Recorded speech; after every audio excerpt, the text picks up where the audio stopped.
રાધનપુરના પેદાસપુરા ગામે વચરાજ ધામ ખાતે આરતીમાં જતી ઘોડીના દર્શન કરવા ધારાસભ્ય અને ભાજપના કાર્યકર્તા પહોંચ્યા। જોગાનું જોગ વિકસિત ભારત યાત્રા સંકલ્પ યાત્રામાં મારે પેદાસપુરા ગામે આવવાનું થયું।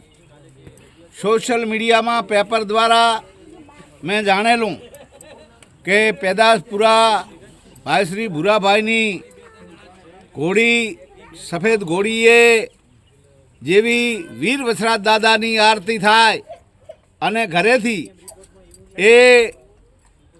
એ બાંધેલી હોય તો પણ એમ છોડાવીને એ વીર વસરાજ દાદાની જ્યાં આરતી થતી હોય ત્યાં ખરેખર મેં જાતે નિરીક્ષણ કર્યું, મેં જાતે દેખેલું। આજે એ આરતી થાય એટલે કાયદેસરની એનું માથું નમાવીને એ દાદાના ચરણામાં એ ખરેખર એ આરતીનો ભાવ પ્રગટ કરતા હોય એવું દેખાય છે। મને ખૂબ જ આનંદની વાત છે કે આજે મેં જાતે જોઈને એ ખરેખર ભૂરાભાઈની ઘોડી એક પવિત્ર ઘોડી છે એવું મને અહેસાસ થયો છે।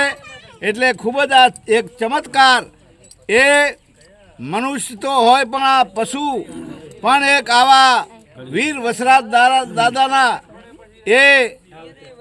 એમાં આવીને એ ખૂબ જ આ કળિયુગમાં પણ આ ઘોડી ખરેખર જે આ ખૂબ જ દાદાની આરતીમાં આપણને જે એમનામાંથી શીખવા મળે કે આપણે મનુષ્યોએ પણ એ આવા વીર વસરાજ દાદા જેણે ગાયોના હારે ચોરીમાંથી વરવાળ વાઢીને ગાયોને બચાવી છે, એવા વીર વસરાજની આરતી સમયે આ પશુઓ પણ આવીને એની આરતીમાં શીશ નમાવતા હોય એટલે ખૂબ આનંદની વાત છે। બોલો વીર વસરાજ દાદાનો।